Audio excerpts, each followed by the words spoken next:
ये दोस्तों समझे में। तो एक बार फिर से हाजिर हैं कुछ बुक्स लेके। ये सेकेंड सेमेस्टर की बुक्स हैं, एमएससी सेकेंड सेमेस्टर, जो कि बायोकेमिस्ट्री से की जा सकती है यूपी आरटीयू के थ्रू।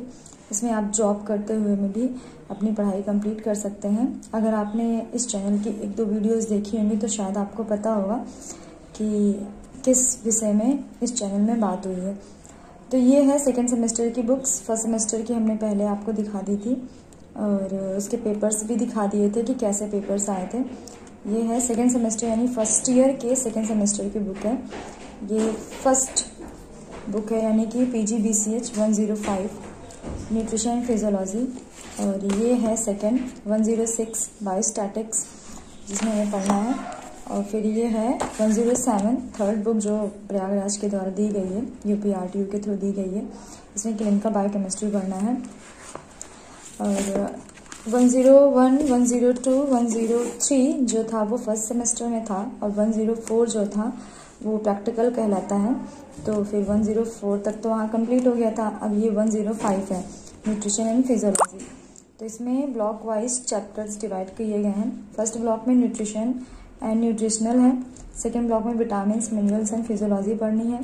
थर्ड ब्लॉक में विटामिन मिनरल्स एंड फिजियोलॉजी पढ़नी है। हमें फिर से सेम दिया गया है और इसको डिवाइड किया गया है, ब्लॉक्स को डिवाइड किए गए हैं यूनिट्स में।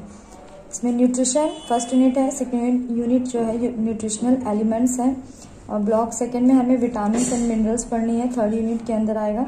इंट्रोडक्शन टू फिजियोलॉजी पढ़नी है जो कि फोर्थ यूनिट के अंदर आएगा, और यूनिट सेकेंड में विटामिन एंड मिनरल्स, और यूनिट 8 में introduction to physiology. Same to same है, बस यहाँ पे थोड़ा सा ऊपर से दिया गया है और यहाँ पे डीप में दिया गया है। अगर आप यहाँ ध्यान से देखें तो हमने कुछ पेंसिल से लगा के रखा है कि शायद ये क्वेश्चंस पूछे जाएं, मेरे एग्जाम होने वाले हैं। तो ये वाली बुक हमने पढ़ ली है, थोड़ी बहुत पढ़ ली है, बहुत अच्छे से नहीं लेकिन तब भी पढ़ ली है। तो इसमें कुछ एक्सपेक्टेड क्वेश्चंस के लिस्ट हमने बना के रखी है। यहाँ भी कुछ क्वेश्चन दिए हमने कि शायद मे बी ये क्वेश्चन आ जाए। देखिए, आई होप कि ये क्वेश्चन आए तो फिर पेपर मेरा सही जाएगा। पेपर होने के बाद मैं आपको पेपर भी शो करूँगी कि कैसे कैसे पेपर्स आते हैं, क्या क्या क्वेश्चंस पूछे जाते हैं। तो यूनिट फर्स्ट में हमें न्यूट्रिशन पढ़ना था, पहले भी बताया अब बता रहे हैं, और सेकेंड यूनिट में न्यूट्रिशनल एलिमेंट्स पढ़ना है। देख लेते हैं कैसे कैसे इसमें दिया है। यूनिट फर्स्ट को पहले ऐसे डिवाइड करके दे देते हैं, आई होप आपको दिख रहा हो ये। इसमें हमें न्यूट्रिशन में हमें सबसे पहले प्रोटीन्स पढ़नी है, प्रोटीन्स के बाद कार्बोहाइड्रेट पढ़ना जो हम लोग BSc में पढ़ते हैं, minerals, vitamin, fats and water पढ़ना है। फिर कैलोरिक वैल्यू कैसे मेज़र करते हैं, ये क्वेश्चन हमें थोड़ा सा लग रहा है कि ये एग्जाम में आ सकता है। BMR आ सकता है, BMR पढ़ना है हमें, concept of basal metabolic rate और फैक्टर इन्फ्लुएंसिंग द BMR, और डाइटरी रिकमेंडेशन, ये सब हमें यहाँ मैल न्यूट्रिशन पढ़ना है। तो ऐसे है ये बुक जो हमें UPRT के द्वारा प्रोवाइड की जाती है। अच्छी होती है, अगर आप इससे भी पढ़ेंगे तो चीज़ें क्लियर हो जाएंगी और आप एग्ज़ाम में लिख पाएंगे। अब आते हैं इसके ये जो भी यहाँ पे ब्लॉक 2 में हमें विटामिन पढ़ने हैं, देख सकते हैं आप। क्लासिफिकेशन पढ़ना है, सोर्स ऑफ विटामिन पढ़ना है, रिकमेंडेशन लेवल पढ़ना है, नोमेनक्लेचर ऑफ विटामिन पढ़ना है, मतलब ठीक ठाक पढ़ना है। BSc के अगर नोट्स हैं आपके पास तो आप पढ़ेंगे तो ज़्यादा क्लियर होगा। इसमें भी ठीक ठाक दिया है, आप पढ़ सकते हैं। चलिए अब देखते हैं नेक्स्ट 106, इसको हटा दें नीचे से।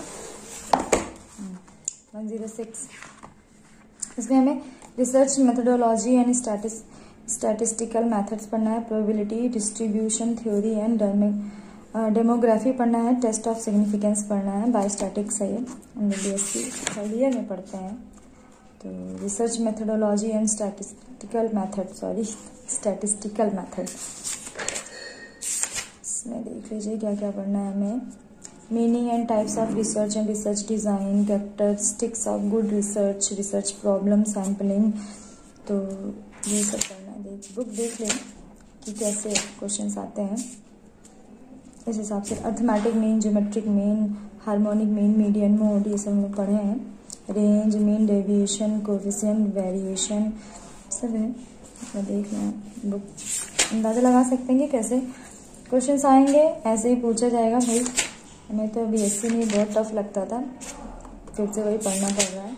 सिंस बायोकेमिस्ट्री लिया है तो ये सब तो पढ़ना ही पड़ेगा, और कोई आपके पास ऑप्शन भी नहीं है। अगर आपने नॉर्मल बीएससी की है मेरी तरह से तो बायोकेमिस्ट्री ही आपके लिए है। और भी हैं सब्जेक्ट्स बायोकेमिस्ट्री जिसे आप न्यूट्रिशन से कर सकते हैं, लेकिन वो मेरे कंसर्न का सब्जेक्ट नहीं था तो फिर हमने बायोकेमिस्ट्री लिया है।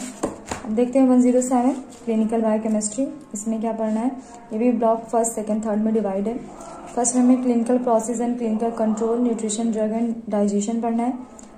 सेकंड में न्यूट्रिशन ड्रग एंड डाइजेशन पढ़ना है। थर्ड में electrolyte transport and inborn errors of metabolism पढ़ना है। फर्स्ट यूनिट में बेसिक है in clinical chemistry, second unit में genetic and chemical control, nutrition and drug, digestion, inflammation, 5, 6, 7 है, इसमें 7 तक दिया गया है। Control of water electrolyte metabolism, transport and storage in born arrears of metabolism से पढ़ना है हमें।